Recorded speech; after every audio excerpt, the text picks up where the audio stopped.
Fala, prevencionista, tudo bem? Essa semana o Maia, né, que é a cabeça pensante por trás do E-Social, deu o ar da graça, né, e ele veio falar sobre a continuidade do E-Social.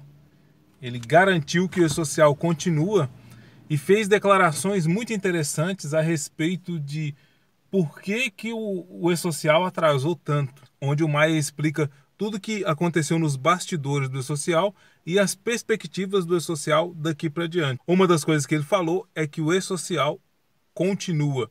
Ele explicou um pouco sobre o processo de simplificação, mas enfim, fique agora aí com o Maia, onde ele vai explicar tudo, né? Lembrando que o Maia é um dos criadores do Social, ele está envolvido de corpo, alma e coração nesse projeto, então é um cara que a gente pode confiar. E ele traz evidências conclusivas sobre a manutenção do E-Social, tal qual a gente até já mostrou aqui neste canal. Vai lá, Maia. Então, eu acho que eu vou aproveitar esses primeiros 2, 3 minutos para, de forma absolutamente resumida, tentar passar em que situação se encontra o projeto. A maior curiosidade agora tem sido com relação à continuidade do projeto. O projeto vai continuar, eu vou explicar, só que fazer um breve histórico para a gente entender o que aconteceu e depois mostrar por que o projeto vai continuar e fazer com que as pessoas cheguem a essa conclusão conosco. Que não seja porque o Maia ou porque o Claudeci estão dizendo que o projeto vai continuar. A gente vai mostrar as evidências de que não tem mais retorno. O que aconteceu? As pessoas que acompanham esse projeto desde o seu início, e não foi de hoje, esse projeto começou lá nos idos de 2010, final de 2010, e passou a ser desenvolvido como sendo o sistema que iria fazer uma modificação muito grande no mundo do trabalho, porque ia simplificar a forma da prestação das informações, e aí, a partir daí, iria passar a substituir diversas outras obrigações e passaria a ser a língua do mundo do trabalho. Quem soubesse falar E-Social saberia prestar as informações do mundo do trabalho. E bastava saber essa língua, e não mais a língua RAIS, CAGED, DIF, carteira de manual, registro eletrônico. Não. Quem souber fazer o E-Social vai saber se comunicar com o fisco, com o governo e com o INSS da melhor forma possível. É isso que foi feito e o projeto veio se desenvolvendo até final do ano passado. Passou por algumas dificuldades, é natural num projeto dessa magnitude, mas contando sempre, apesar das mudanças, talvez, mais agudas que nós tivemos nos últimos anos, né, com relação à estrutura administrativa do governo e à própria estrutura política. Mesmo assim, o projeto, até o final do ano passado, contou com um nível de patrocínio altíssimo. Eu, Maia, estou no meu 8º ministro, e todos eles trouxeram o E-Social para o seu gabinete. Eu tratava sempre diretamente com os ministros, e eles levavam essa informação, e eles diziam os encaminhamentos. Mesmo apesar de tantas mudanças, sempre houve um apoio muito grande. Pois chegamos até o final do ano passado. Houve uma mudança, dessa vez mais radical de governo. Todos nós sabemos o quanto está sendo impactante essa mudança de governo nesse atual governo. E o fato é que, desta vez, entrou um pessoal que tinha um desconhecimento muito grande da máquina pública. Eles não tinham o conhecimento do que estava acontecendo. É um pessoal outsider. E isso fez com que, quando essas pessoas entraram, eles não sabiam do que estavam falando com relação ao E-Social. E questionavam a própria existência do projeto. Um projeto que já tinha sido investido mais de alguns bilhões de reais. Quando eu falo bilhões, as pessoas pensam que é força de expressão. Não é. É só somarmos todo o investimento feito pelo Brasil, pelas empresas, com relação a esse projeto, não só o do governo. Então, são muitos bilhões de reais e, simplesmente, alguns empresários, e algumas pessoas acompanharam isso e viram aquele senhor da Havan questionar e dizer que tinha que acabar o E-Social, e isso gerou um conflito no governo, e alguns secretários passaram a criticar o projeto, mesmo sem conhecê-lo a fundo, passaram a criticar e a falar de defeitos, diversos defeitos que ele sequer tem, porque todo projeto tem defeitos, mas os defeitos a que eram associados ao projeto sequer existiam. Cito só para ilustrar aqui a queixa pela existência do pedido do título do eleitor, do trabalhador. Puxa, o E-Social não pedia.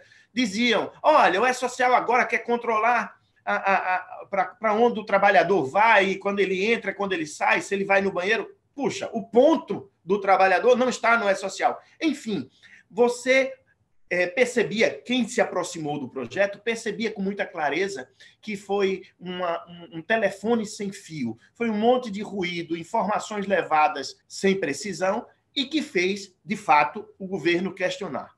A partir desse questionamento, houve uma pressão para se extinguir o projeto e divulgou-se, principalmente quando essa discussão seguiu para o legislativo, divulgou-se que o projeto ia acabar. Isso gerou um transtorno muito grande e aqui é muito importante ressaltar essas pessoas. Algumas pessoas pararam de mandar as informações. Um projeto que já está sendo implantado, já está quase na sua parte final de implantação, que é o quê? A terceira etapa para o terceiro grupo, a prestação das informações de folha pelas empresas menores. Então, num estágio desse, trouxeram essa crise, essa insegurança, se o projeto continuaria. Então, aqui eu faço a primeira pausa e digo assim, olha, nesse momento, o ministro Paulo Guedes foi instado a se manifestar e ele não nutria, seguramente, nenhuma simpatia pelo projeto, mas ele terminou ouvindo todas as partes e viu o quão importante era esse projeto para que se fossem implementadas todas as outras ações que estavam sendo previstas, como a substituição dessas obrigações. Na verdade, o E-Social estava em ponto de bala para começarmos a usufruir as vantagens e os benefícios para que ele foi desenvolvido. Isso já depois de todo o sacrifício das empresas e do próprio governo.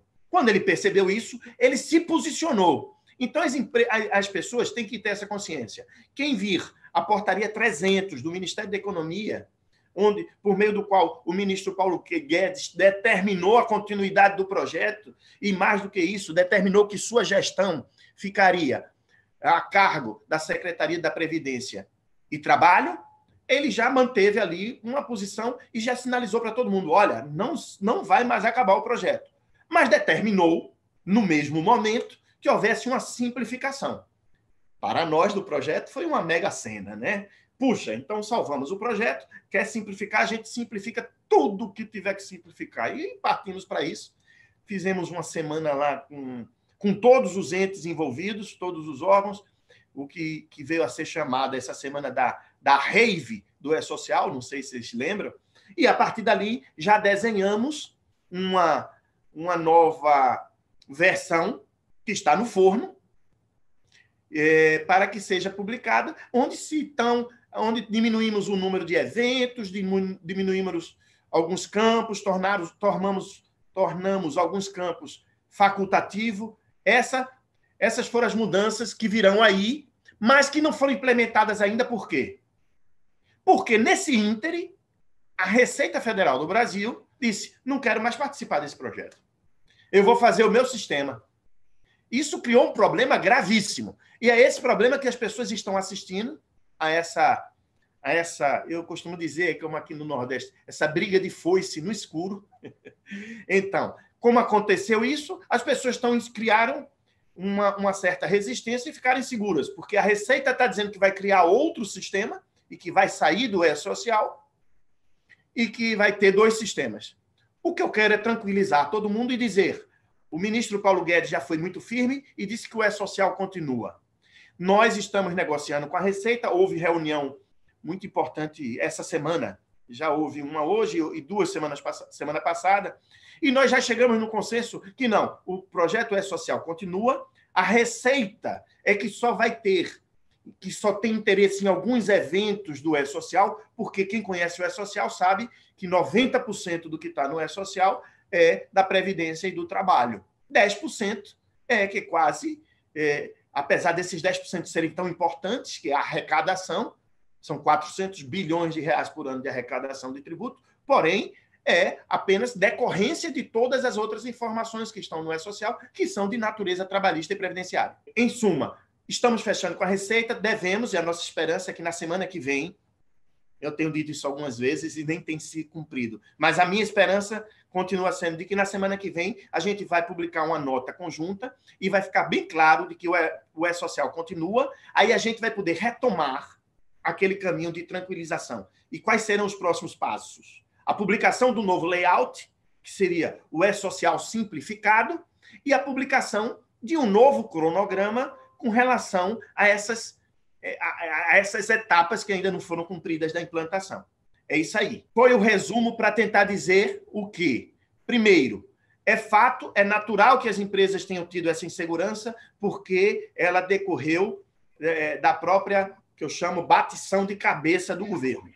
Mas, a partir daquele determinado momento em que o ministro Paulo Guedes determinou a continuidade do projeto, todos os envolvidos já se alinharam, nós já estamos determinados. A continuidade não tem por que pensar em solução de continuidade nesse projeto.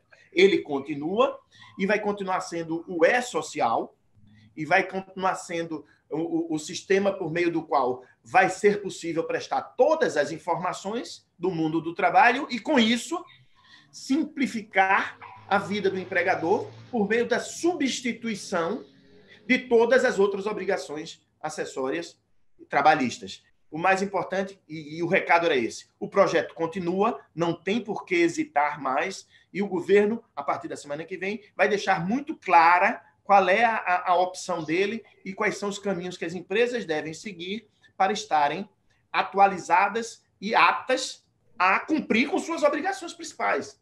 Porque o E-Social, na verdade, é uma forma de prestar informação.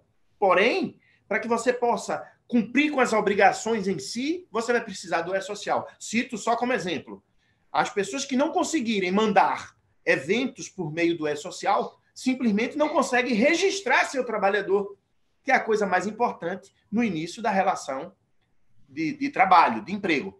Então, isso é um exemplo, e para isso eu já invoco a todos a retomarem, aqueles que por acaso hesitaram, a retomarem seus investimentos em treinamento, em sistema, em capacitação e envolvimento de todo o seu corpo de empregados, de trabalhadores, para que se adaptem à nova forma de prestação de informação.